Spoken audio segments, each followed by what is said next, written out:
शहर बन सकते हैं, स्मार्ट सिटी बन सकते हैं, ये सिद्ध किया। गरीब कल्याण और अर्थतंत्र का विकास दोनों के बीच में भी बहुत बहस चली। कई बार कई सरकार, कई अर्थशास्त्री, कई पंडित कहते रहे कि जो अर्थशास्त्र का मतलब अर्थतंत्र का विकास करना है तो गरीब कल्याण को छोड़ना पड़ेगा। मैं आज सबके सामने कहना चाहता हूं, हर किसान को हर साल 6,000 रुपया देना, हर गरीब को सभी प्राथमिक सुविधाएं एक साथ दे देना और अर्थतंत्र को 11वें नंबर से 5वें नंबर पर ला देना, वो मोदी जी ही कर सकते हैं और कोई नहीं कर सकता। भाई और बहनों, आज एक संदेश लेकर जाइए यहां से। 130 करोड़ की 140 करोड़ की जनता के बीच में मोदी जी को तीसरी बार प्रधानमंत्री देश की जनता बनाए, हमारा अर्थतंत्र भी तीसरे नंबर पर आ जाएगा। ये संदेश लेकर हमने जाना है।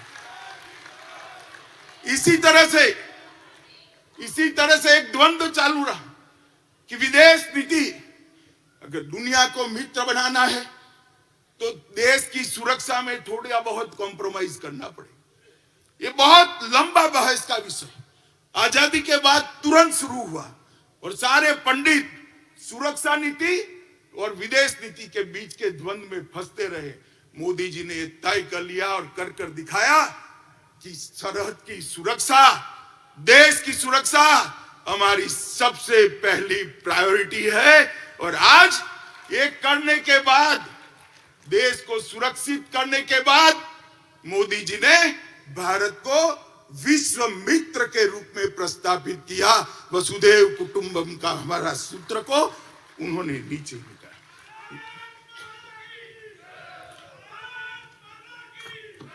मित्रों, इंडी अलायंस और कांग्रेस पार्टी, इसकी देन थी कि इस देश के लोकतंत्र की स्पिरिट को खत्म कर दिया। देश के लोकतंत्र को भ्रष्टाचार, परिवारवाद, तुष्टीकरण और जातिवाद से कलर्ड कर दिया। कभी भी स्वतंत्र रूप से जनमत उभर कर ना आए, इस प्रकार की लोकतांत्रिक व्यवस्था करने में परिवारवादी पार्टियां लगी रही।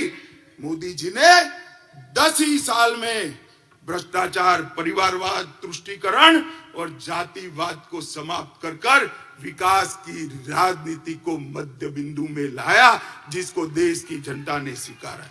मित्रों,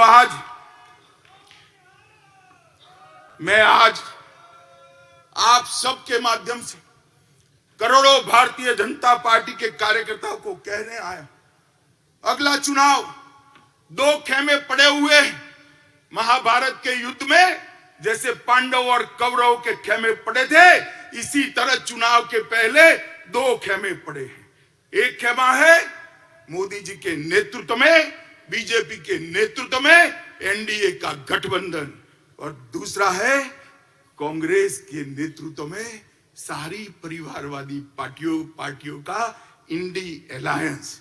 देश को इन दोनों में से एक को चुनना है। इंडी गठबंधन एक घमंडिया गठबंधन, भ्रष्टाचार, परिवारवाद और तुष्टीकरण की राजनीति का पोषक, और भाजपा और एनडीए का गठबंधन राष्ट्र प्रथम के सिद्धांत पर चलने वाला गठबंधन है। देश की जनता को तय करना है। ये परिवारवादी पार्टियां चाहिए, ये भ्रष्टाचार की पोषक पार्टियां चाहिए, तुष्टीकरण करने वाली पार्टियां चाहिए, और देश के लिए जान न्यौछावर करने के लिए तैयार भारतीय जनता पार्टी चाहिए। मित्रों, ये जो अलायंस हुआ है, अलायंस ऐसे ही नहीं होता है। अलायंस जब सोच समान हो, विचार समान हो, सिद्धांत समान हो, तब होते।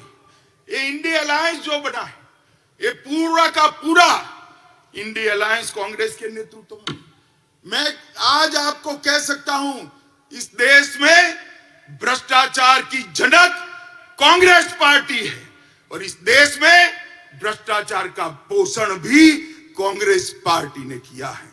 मित्रों, 10 साल यूपीए के ले लीजिए, कॉल ब्लॉक आवंटन, कॉमनवेल्थ गेम का घोटाला, 2G घोटाला, शारदा चिटफंड का घोटाला, हिमाचल में सेबों की बिक्री का घोटाला, INX मीडिया का घोटाला, एयरसेल मैक्सिस का घोटाला, अंतरिक्ष निवास का घोटाला, लैंड फॉर जॉब का घोटाला, पंचकुला और गुड़गांव में भूमि आवंटन का घोटाला, जम्मू कश्मीर क्रिकेट एसोसिएशन का घोटाला, एम्ब्रियर डील, बेसिक ट्रेनर विमान में घोटाला, हॉक एयरक्राफ्ट खरीदी में घोटाला, सबमरीन का घोटाला, ऑगस्टा वेस्टलैंड का घोटाला, बोफोर्स का घोटाला, जीप घोटाला, मारुति घोटाला और भोपाल गैस कांड से चंदा उगाने का घोटाला।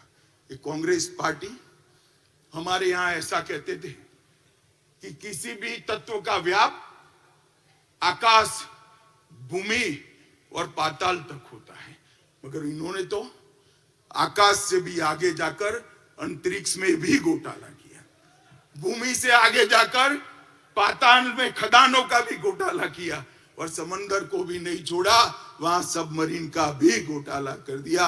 जब नल थल अंतरिक्ष हर जगह एक कांग्रेस ने घोटाले किए और इंडी अलायंस का नेतृत्व कांग्रेस के हाथ में। मैं देश की जनता को कहना चाहता हूं, किस प्रकार की सरकार, एक और लाखों करोड़ के घपले घोटाले करने वाली कांग्रेस है और दूसरी ओर 23 साल से राज्य सरकार और केंद्र सरकार में मुखिया रहने के बाद भी हमारे विरोधी भी एक कानी पाई का आरोप न लगा सके, ऐसा नेतृत्व नरेंद्र मोदी का।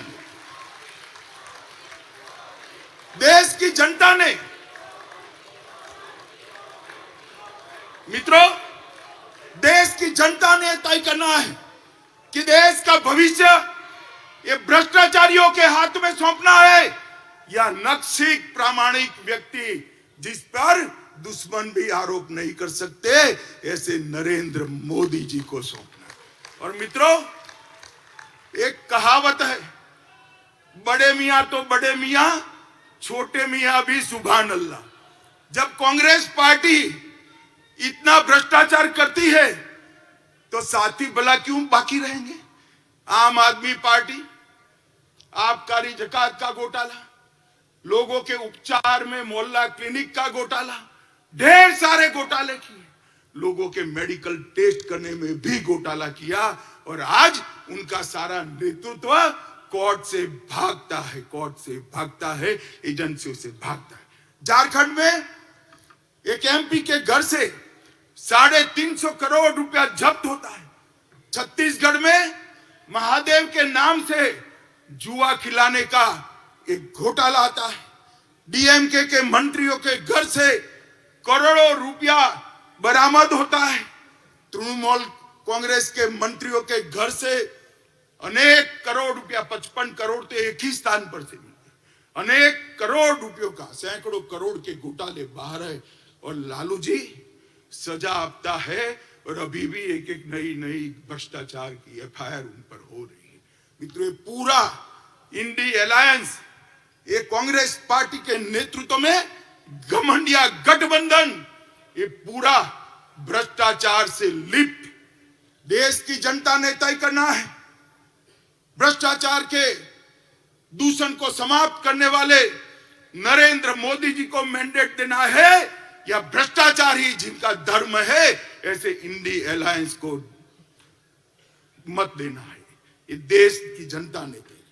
मित्रों, परिवारवाद, अभी ढेर सारे पत्रकार, कुछ मीडिया चैनल, इंडी अलायंस बड़ा चैलेंज, बड़ा चैलेंज, बड़ा चैलेंज, बड़ा चैलेंज। अगर मुझे कोई कहे कि इंडी अलायंस क्या है तो मैं इसकी एक ही व्याख्या करता हूं, 7 परिवारवादी पार्टियों का गठबंधन इंडी अलायंस है। इससे ज्यादा कुछ नहीं है। जो अपनी पार्टी के अंदर डेमोक्रेसी नहीं स्थापित कर सकते, वो देश की डेमोक्रेसी की रक्षा नहीं कर सकते। ये देश की जनता को, आपकी पार्टी लोकतांत्रिक पार्टी नहीं है, आपकी पार्टियां लोकतांत्रिक पार्टियां नहीं है, आप देश के लोकतंत्र का रक्षा नहीं कर सकते। एक और मोदी जी के नेतृत्व में डेवलपमेंटल अलायंस है और दूसरी ओर राहुल जी के नेतृत्व में डायनेस्टिक अलायंस है। डेमोक्रेटिक अलायंस, डेवलपमेंटल अलायंस और डायनेस्टिक अलायंस के बीच में देश की जनता को पसंद करना है। मुझे विश्वास है कि एक और मोदी जी देश के और गरीबों के विकास के लिए काम करें और दूसरी ओर अपने परिवार की चिंता करने वाली पार्टियां है। देश निश्चित रूप से विकास की राजनीति करने वाली भारतीय जनता पार्टी और एनडीए को सिलेक्ट करेगी, इसका मुझे पूरा विश्वास। देखिए साहब, इनके राजनीति में उद्देश्य क्या है? मोदी जी कहते हैं महान भारत की रचना हो, 2047 तक का लक्ष्य रखा, आत्मनिर्भर भारत की रचना हो, 2047 तक का लक्ष्य रखा। सोनिया जी का लक्ष्य राहुल जी को पीएम बनाना, पवार साहब का लक्ष्य बेटी को सीएम बनाना, ममता दीदी का लक्ष्य भतीजे को सीएम बनाना, स्टालिन का लक्ष्य अपने बेटे को सीएम बनाना, लालू प्रसाद जी का लक्ष्य अपने बेटे को सीएम बनाना, उद्धव ठाकरे का लक्ष्य अपने बेटे को सीएम बनाना और मुलायम सिंह जी बेटे को बनाकर ही गए हैं। अब मुझे एक बात बताइए कार्यकर्ता भाइयों बहनों, जिनका लक्ष्य ही अपने बेटे बेटी भतीजों का कल्याण हो, वो गरीब का कल्याण कर सकता है क्या? कभी नहीं कर सकता। जिनका लक्ष्य ही अपने परिवार के लिए सत्ता हथियाना हो, वो देश का कल्याण कर सकता है क्या? कभी नहीं कर सकता। मित्रों, इस देश के अंदर 2G, 3G और 4G पार्टियां हैं। 2G से मतलब आप 2G घोटाले से नहीं है। 2 generation party, 3 generation party, 4 generation party, 4 पीढ़ी तक नेता नहीं बदलता है। 4 पीढ़ी तक नेता नहीं बदलता है। क्यों भाई? देश के किसी युवा में कौवत नहीं है, वो आगे नहीं बढ़ सकता? ना जी, वो नहीं बढ़ सकता। थोड़ा आगे बढ़ गया तो उसका हस्र कर देंगे। कई सारे लोग ऐसे हस्र किए हुए हैं, भारतीय जनता पार्टी ज्वाइन कर आज लोकतंत्र की यात्रा में जुड़े हैं। तेजस्विता का, परफॉर्मेंस का, विचार का, परिश्रम का और दृष्टि का वहां कोई महत्व नहीं है।